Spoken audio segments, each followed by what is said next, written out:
Types of income tax return. Income tax के अंदर assessment procedure का जो चैप्टर है, इसके अंदर एक मोस्ट इंपॉर्टेंट टॉपिक है इनकम टैक्स रिटर्न के टाइप्स का। यहाँ पर इसके अंदर हम मेनली 4 रिटर्न पढ़ेंगे, बिलेटेड, अपडेटेड, रिवाइज्ड और डिफेक्टिव रिटर्न। ये मोस्ट इंपॉर्टेंट रिटर्न है। बिलेटेड रिटर्न आता है सबसे पहले। बिलेटेड रिटर्न क्या होता है? नॉर्मली जो हम इनकम टैक्स रिटर्न फाइल करते हैं, आईटीआर फाइल करते हैं, वो हमारा ओरिजिनल रिटर्न बोला जाता है, जिसे वो हमें 31 जुलाई तक फाइल करना होता है। लेकिन अगर किसी रीजंस की वजह से हम 31 जुलाई तक अपना ओरिजिनल रिटर्न फाइल नहीं कर सके, अब टाइम लिमिट उसकी 31 जुलाई थी, तब तक हमने रिटर्न फाइल नहीं किया, तो मतलब कि हम लेट हो गए उस रिटर्न को फाइल करने के लिए। अब अगर उस टाइम लिमिट से बाद कोई रिटर्न फाइल किया जाएगा, उस रिटर्न को बिलेटेड रिटर्न बोला जाएगा। लेकिन यहाँ पर बिलेटेड रिटर्न को फाइल करने की भी टाइम लिमिट दी गई है कि असेसमेंट ईयर खत्म होने से 3 मंथ पहले या फिर असेसमेंट प्रोसीजर खत्म होने से पहले। अब इन दोनों में से जो भी पहले होगा तब तक बिलेटेड रिटर्न फाइल करना जरूरी है। इसके बाद अगर फाइल किया जाएगा वो बिलेटेड रिटर्न नहीं माना जाएगा। पहले तो ओरिजिनल रिटर्न की टाइम लिमिट है। अगर ओरिजिनल रिटर्न नहीं फाइल किया गया तो उसके बाद असेसमेंट ईयर खत्म होने से 3 मंथ पहले यानी कि 31 दिसंबर तक बिलेटेड रिटर्न फाइल करने की डेट दी गई है। ये टाइम पीरियड है इसका। इस टाइम पीरियड के अंदर ही बिलेटेड रिटर्न फाइल किया जाएगा। अब जो बिलेटेड के ऊपर सेक्शन अप्लाई होता है वो है सेक्शन 139 सबसेक्शन 4। इसका मीनिंग भी यही है कि अगर कोई असेसी सेक्शन 139 सबसेक्शन 1 के अंदर टाइम लिमिट के अंदर अपना रिटर्न नहीं फाइल कर सका, तो अब वो बिलेटेड रिटर्न फाइल करेगा और उसकी टाइम लिमिट यहाँ पर मेंशन की गई है।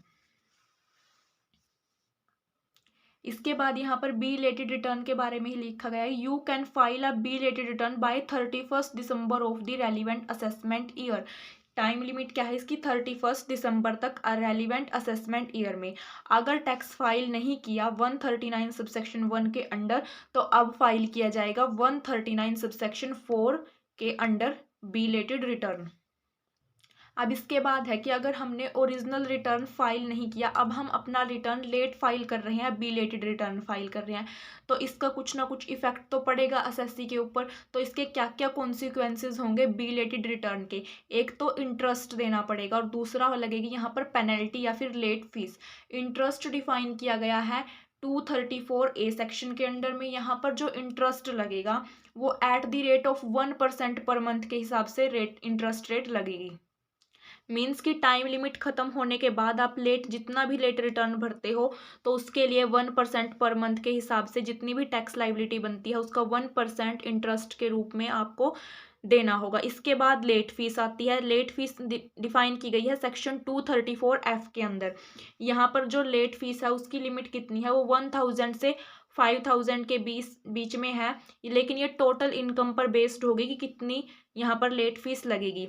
यहाँ पर मैक्सिमम जो लेट फीस है या पेनल्टी है वो 5000 की है और मिनिमम 1000 की है। अगर किसी एसएससी की टोटल टैक्स लाइबिलिटी है जो वो 2.5 लाख से कम है तो कोई भी पेनल्टी नहीं लगेगी यहाँ पर। अगर वहाँ पर उसकी इनकम 5 लाख से कम है, 2.5 लाख से कम है तो कोई पेनल्टी नहीं, 5 लाख से कम है तो 1000 रुपये की पेनल्टी लगेगी, और अगर 5 लाख से ज़्यादा इनकम है तो यहाँ पर 5000 रुपये की पेनल्टी लगेगी। तो यहाँ पर इसकी मिनिमम लिमिट 1000 हो गई और मैक्सिमम 5000 हो गई। अब इसके बाद नेक्स्ट आती है limitation of filing a belated return. अब इस बिलेटेड रिटर्न को फाइल करने की लिमिटेशन क्या है, क्या क्या नेगेटिव इफेक्ट पड़ सकते हैं एसएससी के ऊपर? Loss are not allowed to be carry forward. हम अगर बिलेटेड रिटर्न फाइल करेंगे तो अपने लॉसेस को कैरी फॉरवर्ड नहीं कर सकते। नॉर्मली हम जो ओरिजिनल रिटर्न फाइल करते हैं उसमें हम अपने लॉसेस को कैरी फॉरवर्ड कर सकते हैं, लेकिन अगर बिलेटेड रिटर्न फाइल किया जाएगा तो वहाँ पर लॉसेस को कैरी फॉरवर्ड नहीं कर सकते। तो एक तो इसकी यही लिमिटेशन है। लेकिन यहाँ पर जो हाउस प्रॉपर्टी या अनअब्जॉर्ब डेप्रिसिएशन के लॉस होंगे उनको कैरी फॉरवर्ड किया जा सकता है। सिर्फ हाउस प्रॉपर्टी और अनअब्जॉर्ब डेप्रिसिएशन के लॉसेस को ही कैरी फॉरवर्ड किया जाएगा। इसके बाद सेकंड लिमिटेशन है इसकी, इंटरेस्ट लग जाएगा अंडर सेक्शन 234A के अंदर जो कि 1% पर मंथ था। इसके बाद है थर्ड में लेट फीस लगेगी। यहाँ पर 234F सेक्शन के अंडर में जो मिनिमम 1000 थी और मैक्सिमम 5000 थी। कुछ डिडक्शन जो अलाउडेड होती हैं वो अगर बिलेटेड रिटर्न फाइल किया गया तो वो डिडक्शन डिसअलाउ हो जाएंगी, जो अंडर सेक्शन 10A 10B इन सब के अंदर आती हैं, तो ये डिडक्शन अब डिसअलोक कर दी जाएंगी। नेक्स्ट इसका जो डिफेक्ट है वो ये है कि जो रिफंड के ऊपर इंटरेस्ट मिलता है टैक्स पेयर को अंडर सेक्शन 224A के अंडर, रिफंड पर जो इंटरेस्ट मिलता है अब वो रिफंड पर इंटरेस्ट भी नहीं मिल सकेगा। अब ये रिफंड पर इंटरेस्ट कैसे लगता है, मान लो किसी पर्सन ने अपना ओरिजिनल रिटर्न फाइल किया था और उसके अंदर उसने जो अपनी टैक्स लाइबिलिटी पे की थी गवर्नमेंट को, वो उसने ज़्यादा पे कर दी, मतलब जितनी उसकी लाइबिलिटी बनती थी उससे ज़्यादा का अगर उसने टैक्स पे कर दिया, तो यहाँ पर गवर्नमेंट क्या करेगी, उससे जितना ज़्यादा पे किया है उसने, उसको गवर्नमेंट रिफंड करेगी दोबारा। लेकिन जो रिफंड होगा उसके ऊपर गवर्नमेंट इंटरेस्ट भी देगी, जितने टाइम पीरियड तक वो अमाउंट गवर्नमेंट के पास रही एक्स्ट्रा अमाउंट, तो वो अगर वापस उस टैक्स पेयर को देगी, रिफंड करेगी, तो उस रिफंड पर गवर्नमेंट इंटरेस्ट भी देगी। जैसे यहाँ पर लेट फाइल करने पर इंटरेस्ट लेती है, तो इसी तरीके से अगर एडवांस में ज़्यादा पे कर दिया तो उसके ऊपर इंटरेस्ट देगी। लेकिन अगर बी लेटेड रिटर्न फाइल कर रहे हैं और बाय चांस अगर किसी टैक्स पेयर ने ज़्यादा बी लेटेड फाइल करते टाइम ज़्यादा टैक्स पे कर दिया, तो यहाँ पर रिफंड के ऊपर इंटरेस्ट नहीं मिलेगा। सिक्स्थ लिमिटेशन है इसकी कि टैक्स पेयर ईजियली स्विच नहीं कर सकता डिफरेंट रिजीम्स के अंदर अगर वो बी लेटेड रिटर्न फाइल करता है। लेकिन अगर किसी टैक्स पेयर ने ऑलरेडी अपना रिटर्न ओरिजिनल रिटर्न फाइल किया हुआ है 31 जुलाई से पहले, तो इसके बाद वो रिवाइज रिटर्न फाइल कर सकता है और अपनी स्विच कर सकता है डिफरेंट रिजीम्स के अंदर, लेकिन बी लेटेड में वो दोबारा से किसी दूसरी रिजीम्स के अंदर स्विच नहीं करेगा। इसके बाद जो सेकंड टाइप है रिटर्न का वो है रिवाइज रिटर्न ऑफ इनकम। अब यहाँ पर रिवाइज वर्ड से ही क्लियर हो रहा है, जैसे बी लेटेड में वर्ड से ही क्लियर हो रहा था कि बी लेटेड लेट होना, जो रिटर्न हम टाइम लिमिट के बाद फाइल करते हैं, लेट फाइल करते हैं, वो बी लेटेड था। रिवाइज का मतलब है कि हमने पहले कोई ना कोई रिटर्न फाइल किया हुआ है और अब हम उसको रिवाइज करेंगे। रिवाइज के लिए एक कंडीशन है कि पहले कोई ना कोई रिटर्न फाइल किया हुआ होना चाहिए, तभी हम उसको रिवाइज कर सकेंगे। अदरवाइज अगर हमने पहले कोई रिटर्न ही फाइल नहीं किया तो हम रिवाइज किस चीज़ को करेंगे। तो यहाँ पर मेन पॉइंट इसका यही है कि रिवाइज के लिए पहले हमें कोई ना कोई रिटर्न फाइल करना जरूरी है। जो रिवाइज रिटर्न के ऊपर सेक्शन अप्लाई होता है वो सेक्शन है 139 सबसेक्शन 5। रिवाइज रिटर्न क्यों फाइल किया जाता है, जो हमने ओरिजिनल रिटर्न पहले फाइल किया है उसके अंदर अगर हमने कोई मिस्टेक कर दी, कोई एरर हो गई, कोई ओमिशन हो गया या कोई इंपॉर्टेंट इन्फॉर्मेशन थी वो छूट गई, तो उन सबको करेक्ट करने के लिए ही हम दोबारा से उस रिटर्न को रिवाइज रिटर्न की फॉर्म में भरते हैं। अब इसकी जो टाइम लिमिट है वो टाइम लिमिट भी सेम बी लेटेड रिटर्न जैसी ही है। जो भी रिवाइज रिटर्न फाइल किया जाएगा वो असेसमेंट ईयर ख़त्म होने से 3 मंथ पहले ही फाइल किया जाएगा या फिर असेसमेंट प्रोसेस है जो उसके कंप्लीट होने से पहले। अब इन दोनों में से जो भी अर्लियर होगा तब तक रिवाइज रिटर्न फाइल करना जरूरी है। तो सेम जो इसकी टाइम लिमिट है वो बी लेटेड जैसी ही है। अब इसके बाद पॉइंट है who can file a revise tax return under section 139 subsection 5। मतलब इस सेक्शन के अंदर रिवाइज रिटर्न कौन कौन टैक्स पेयर फाइल कर सकते हैं, वो टैक्स पेयर जिन्होंने ऑलरेडी अपना रिटर्न फाइल किया हुआ है वही अपने रिटर्न को रिवाइज कर सकते हैं, दोबारा से फाइल कर सकते हैं। मतलब यही वही कंडीशन आ गई जो स्टार्टिंग में बताई थी कि पहले कोई ना कोई रिटर्न फाइल करना जरूरी है। अगर पहले कोई भी रिटर्न फाइल नहीं किया गया तो वहां पर हम रिवाइज रिटर्न फाइल नहीं कर सकते। अब जो ये पहले रिटर्न फाइल किया गया है ये या तो टाइम लिमिट में फाइल किया गया हो या टाइम लिमिट के बाद फाइल किया गया हो। अगर टाइम लिमिट में फाइल किया गया है तो उसे तो हम ओरिजिनल रिटर्न बोलते हैं, तो ओरिजिनल को भी रिवाइज कर सकते हैं। लेकिन अगर हमने टाइम लिमिट खत्म होने के बाद जो ओरिजिनल रिटर्न की टाइम लिमिट थी उसके बाद रिटर्न फाइल किया है, मतलब कि बी लेटेड रिटर्न फाइल किया है, तो हम बी लेटेड रिटर्न को भी रिवाइज कर सकते हैं।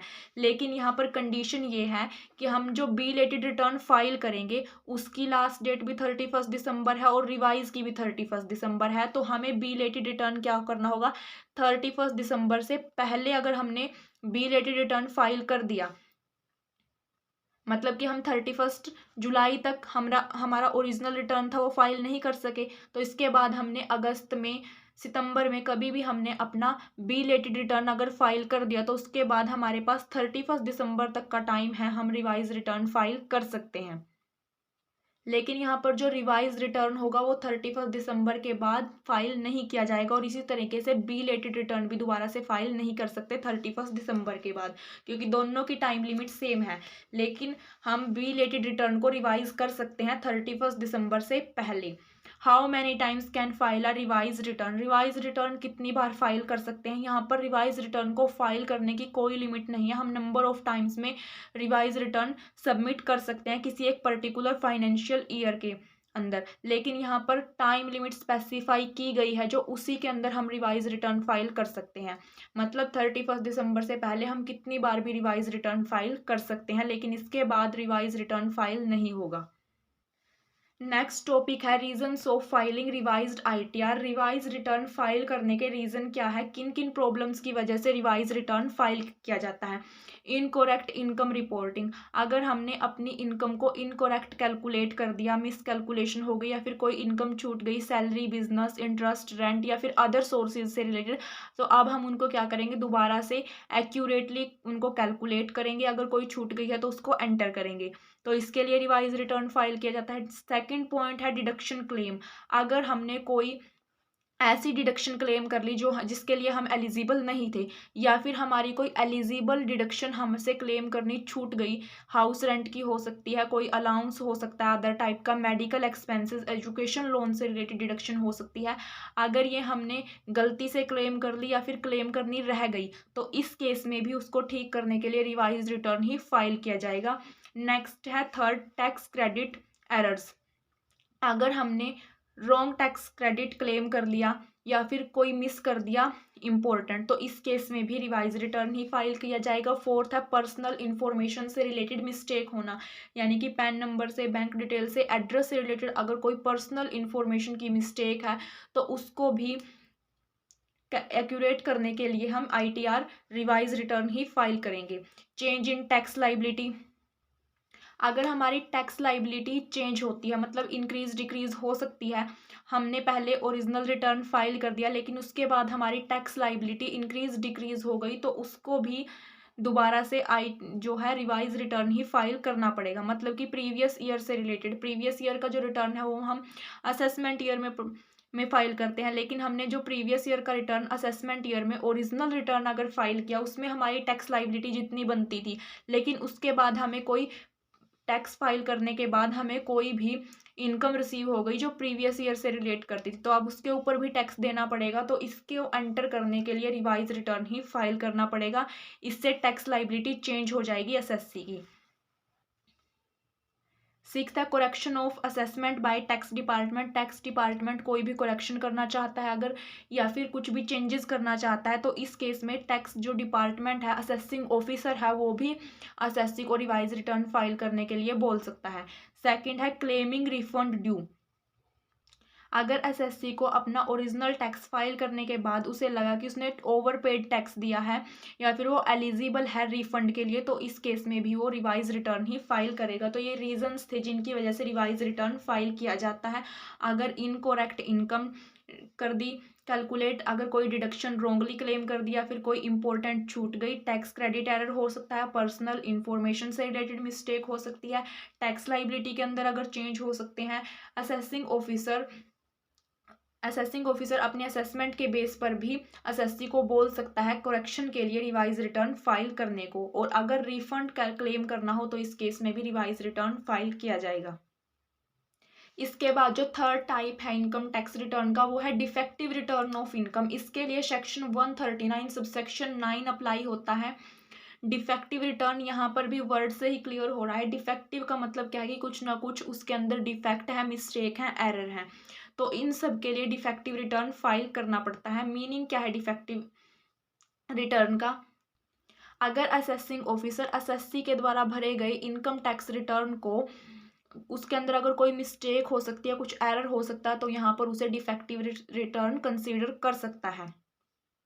तो यहाँ पर अगर असेसिंग ऑफिसर रिटर्न को डिफेक्टिव रिटर्न कंसीडर कर देता है, लेकिन तो यहाँ पर असेसिंग ऑफिसर उसे एक अपॉर्चुनिटी भी देता है कि वो टाइम पीरियड के अंदर अपने रिटर्न को दोबारा से ठीक करके रेक्टिफाई करके उसे दोबारा से भर सकता है। तो इस टाइप के रिटर्न को डिफेक्टिव रिटर्न बोला जाता है, जो किसी भी असेसी ने पहले फाइल किया है रिटर्न। यहाँ पर डिफेक्टिव के लिए भी पहले रिटर्न फाइल करना जरूरी है, तभी असेसिंग ऑफिसर उसे डिफेक्टिव या फिर एक्यूरेट कंसीडर करेगा। अगर असेसिंग ऑफिसर ने उसे डिफेक्टिव कंसीडर कर दिया, तो अब असेसी ऑफिसर उसे क्या देगा, एक टाइम लिमिट प्रोवाइड करेगा कि इस टाइम लिमिट के अंदर वो अपने रिटर्न को रेक्टिफाई करके दोबारा से फाइल करे। और जो ये टाइम लिमिट है ये कितनी है, ये 15 डेज की टाइम लिमिट है। जब एसएससी ऑफिसर रिटर्न को डिफेक्टिव कंसीडर कर देता है उसके बाद वो एसएससी को 15 डेज का टाइम देता है कि 15 डेज के अंदर वो अपने रिटर्न को दोबारा से रेक्टिफाई करके फाइल करे। अब यहाँ पर जो ये 15 डेज की बात हुई, इन 15 डेज को एक्सटेंड भी किया जा सकता है, इनको बढ़ाया जा सकता है, ये लेकिन ये असेसिंग ऑफिसर के ऊपर डिपेंड करते हैं। अगर एसएससी कोई एप्लीकेशन देता है असेसिंग ऑफिसर को अपने 15 डेज के टाइम पीरियड को एक्सटेंड करने की, अब अगर असेसिंग ऑफिसर को कोई वैलिड रीज़न लगता है, कोई जेन्युइन रीज़न लगता है एसएससी का, तो इस केस में वो इस टाइम लिमिट को बढ़ा सकता है। लेकिन जो डिफेक्टिव रिटर्न होगा अगर 15 डेज है तो उसी के अंदर फाइल करना जरूरी है। लेकिन अगर 15 डेज से ज़्यादा दे दिया असेसिंग ऑफिसर ने किसी रीज़न की वजह से, तो यहाँ पर जो एक्स्ट्रा डेज मिले हैं उनके अंदर डिफेक्टिव रिटर्न फाइल करना जरूरी है, अदरवाइज वो रिटर्न इनवैलिड ट्रीट किया जाएगा। अब इसके बाद पॉइंट है कि अगर असेसिंग ऑफिसर ने उसको टाइम लिमिट भी प्रोवाइड कर दी एसएससी को 15 डेज से एक्स्ट्रा के लिए, लेकिन एसएससी ने ना तो 15 डेज में ना जितने उसने एक्स्ट्रा डेज लिए थे उनमें अपना रिटर्न रेक्टिफाई करके फाइल किया, लेकिन उसने रिटर्न क्या किया, टाइम लिमिट की एक्सपायरी के बाद कभी भी असेसमेंट ईयर ख़त्म होने से पहले ही फाइल कर दिया, तो इस केस में असेसिंग ऑफिसर उसके रीजंस को चेक करेगा कि उसके डिले होने के, लेट रिटर्न फाइल करने के रीजंस क्या है। अगर उसे जेन्युइन रीज़न लगता है तो वो इस रिटर्न को वैलिड मानेगा, अदरवाइज वो इस रिटर्न को इनवैलिड कंसीडर कर देगा। अब इसके बाद रीजंस दिए गए हैं कि किन किन रीजंस की वजह से एक रिटर्न को डिफेक्टिव रिटर्न कंसीडर किया जाएगा। तो यहाँ पर इम्पोर्टेंट डॉक्यूमेंट्स की बात होगी कि अगर इस टाइप के डॉक्यूमेंट हैं ये मिस होंगे रिटर्न के साथ तो वहाँ पर रिटर्न डिफेक्टिव माना जाएगा, मतलब इन सब डॉक्यूमेंट्स का होना जरूरी है। कौन कौन से डॉक्यूमेंट्स हैं वो, annexure column and statement in return of income regarding the computation of income total income has duly filed in. इसका मीनिंग क्या है कि जिस बेसिस पर एसएससी ने अपनी इनकम को कंप्यूट किया है, कैलकुलेट किया है और अपनी टोटल टैक्स लाइबिलिटी निकाली है, उन स्टेटमेंट्स को यहाँ पर अटैच करना जरूरी है। उसके बेस पर असेसिंग ऑफिसर चेक कर सकता है। लेकिन अगर असेसी ने इन सब को इंक्लूड नहीं किया, इन सब को फाइल नहीं किया रिटर्न के साथ, तो वो डिफेक्टिव रिटर्न कंसीडर कर सकता है। सेकेंड है a statement showing the computation of tax liability. Same ये भी फर्स्ट पॉइंट जैसा ही है कि अपनी टैक्स लाइबिलिटी जितनी भी थी एसएससी की उसको शो करने के लिए उसे जो स्टेटमेंट प्रिपेयर किया है वो सेंड करनी होगी। थर्ड है रिपोर्ट ऑफ ऑडिट। एसएससी को अपनी ऑडिट की रिपोर्ट भी अपने रिटर्न के साथ ही फाइल करनी होगी, लेकिन अगर एसएससी ने अपनी रिपोर्ट थी जो पहले ही फाइल कर दी ऑडिट रिपोर्ट, तो इस केस में उसे एक कॉपी प्रूफ के रूप में एक कॉपी भी उसके साथ अटैच करनी होगी। फोर्थ पॉइंट है प्रूफ ऑफ टैक्स। ये किस चीज़ का प्रूफ होगा, टीडीएस का और टीसीएस का प्रूफ अटैच करना है या फिर सेल्फ असेसमेंट का, एडवांस टैक्स का, इन सब के प्रूफ अटैच करने होंगे। लेकिन यहाँ पर टीडीएस और टीसीएस से रिलेटेड एक और इम्पॉर्टेंट पॉइंट दिया गया है कि अगर टीडीएस और टीसीएस का प्रूफ नहीं हुआ तो इस केस में असेसिंग ऑफिसर रिटर्न को डिफेक्टिव नहीं मान सकता। तो वो केस कौन से होंगे, यहाँ पर दो केस आएंगे। वो फर्स्ट तो है इसका पॉइंट कि अगर जहाँ पर उसका टीडीएस कटा है या फिर टीसीएस के लिए उसे कोई सर्टिफिकेट ही प्रोवाइड नहीं किया गया, अगर एसएससी के पास इससे रिलेटेड कोई सर्टिफिकेट ही नहीं है तो यहाँ पर उसे ज़रूरत नहीं है टीडीएस का सर्टिफिकेट अटैच करने की, तो असेसिंग ऑफिसर उसे डिफेक्टिव कंसीडर नहीं करेगा।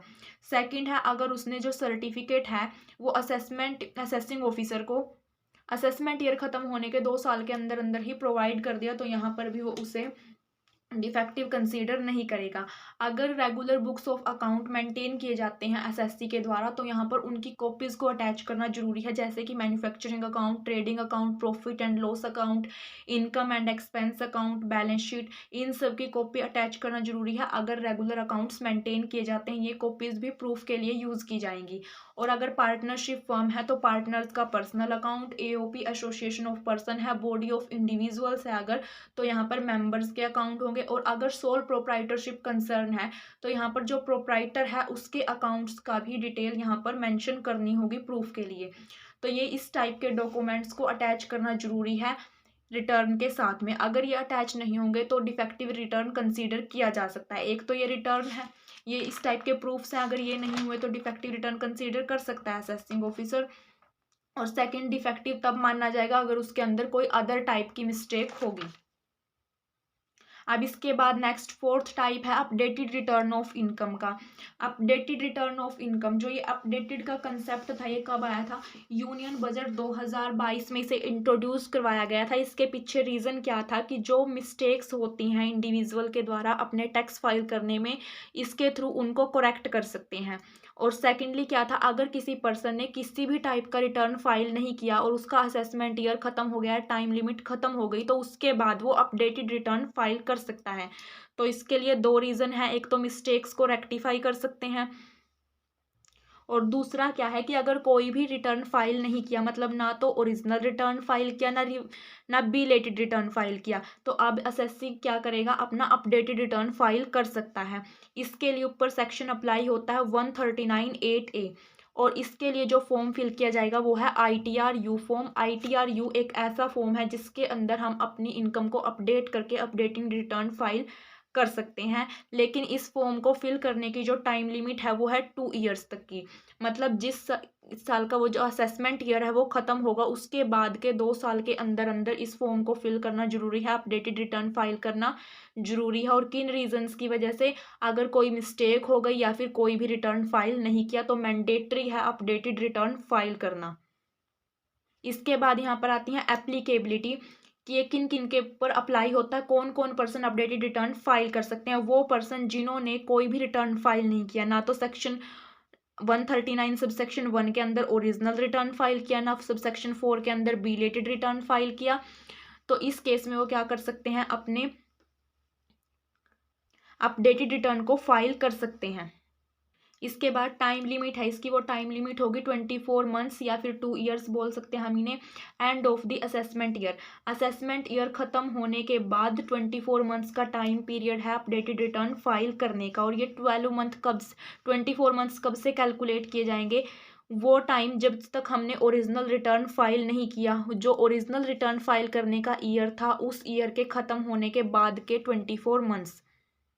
अब इसका एक एग्जांपल है, अगर हमारा असेसमेंट ईयर 2021-22 है तो इसका जो लास्ट डेट होगी अपडेटेड रिटर्न फाइल करने की वो 31 मार्च 2024 होगी। अगर 22-23 का असेसमेंट ईयर है तो 2025 तक की इसकी लास्ट डेट होगी अपडेटेड रिटर्न की, और 2023-24 का असेसमेंट ईयर है उसकी 2026 तक की होगी।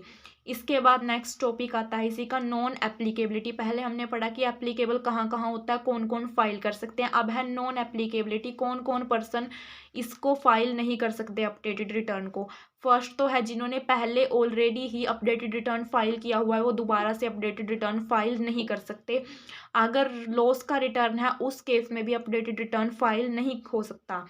अगर टैक्स लाइबिलिटी रिड्यूस हो रही हो अपडेटेड रिटर्न फाइल करने से, मतलब पहले जो हमने रिटर्न फाइल किया उसमें हमारी टैक्स लाइबिलिटी ज़्यादा थी, उसके बाद अगर हम दूसरी बार रिटर्न फाइल कर रहे हैं अपडेटेड और उसके अंदर हम अपनी टैक्स लाइबिलिटी को कम करके दिखा रहे हैं, तो वहाँ पर वो अपडेटेड रिटर्न फाइल नहीं हो सकता, क्योंकि पहले वाले में टैक्स लाइबिलिटी ज़्यादा है, अब दूसरे में हम उसे रिड्यूस नहीं कर सकते। तो मतलब कि अगर टैक्स लाइबिलिटी रिड्यूस करके दिखानी होगी तब भी अपडेटेड रिटर्न फाइल नहीं किया जाएगा। फोर्थ है कि अगर रिफंड की अमाउंट इंक्रीज हो रही हो अपडेटेड रिटर्न फाइल करने से, तो यहाँ पर भी अपडेटेड रिटर्न फाइल नहीं कर सकते। अगर एसएससी के अगेंस्ट कोई सर्च की गई हो अंडर सेक्शन 132 में, कोई बुक्स ऑफ अकाउंट का डॉक्यूमेंट का रिक्विजाइन हुआ हो अंडर सेक्शन 132A में, कोई सर्वे कंडक्ट किया गया हो 133A के अंडर में, तो यहाँ पर भी अपडेटेड रिटर्न फाइल नहीं कर सकते। अगर एसएससी के अगेंस्ट कोई भी उसकी वैल्यूएबल आइटम्स या फिर मनी बुलियन ज्वेलरी के अगेंस्ट कोई भी सीज या रिक्विजाइन हुआ हो, तब भी वो अपडेटेड रिटर्न फाइल नहीं कर सकता। 9th पॉइंट है यहाँ पर असेसमेंट से रिलेटेड, अगर कोई प्रोसीडिंग पेंडिंग है एसएससी के अगेंस्ट, जैसे कि असेसमेंट, रीकम्प्यूटेशन, रिवीजन से रिलेटेड, या तो वो पेंडिंग है प्रोसेस, या फिर वो रेलिवेंट असेसमेंट ईयर में जो असेसमेंट ईयर का वो टैक्स अपडेट करेगा, उस रेलिवेंट असेसमेंट ईयर में अगर वो कंप्लीट हो गई है या फिर पेंडिंग है, तो उस ईयर का भी अपडेटेड रिटर्न फाइल नहीं हो सकता। 10th पॉइंट है यहाँ पर, अगर असेसिंग ऑफिसर को एसएससी के अगेंस्ट कोई इन्फॉर्मेशन मिली हो या फिर वो इस टाइप की इन्फॉर्मेशन के अंदर इंक्लूड हो, जैसे कि स्मगलिंग एक्ट के अंदर कोई और प्रोहिबिशन ऑफ बेनामी प्रॉपर्टी ट्रांजैक्शन एक्ट के अंदर, मनी लॉन्ड्रिंग एक्ट के अंदर, या फिर ब्लैक मनी के अंडर उस असेसिंग ऑफिसर को इनसे रिलेटेड असेसी के अगेंस्ट कोई भी इंफॉर्मेशन मिलती है तो भी वो उसे रोक सकता है अपडेटेड रिटर्न फाइल करने से। तो ये था अपडेटेड रिटर्न।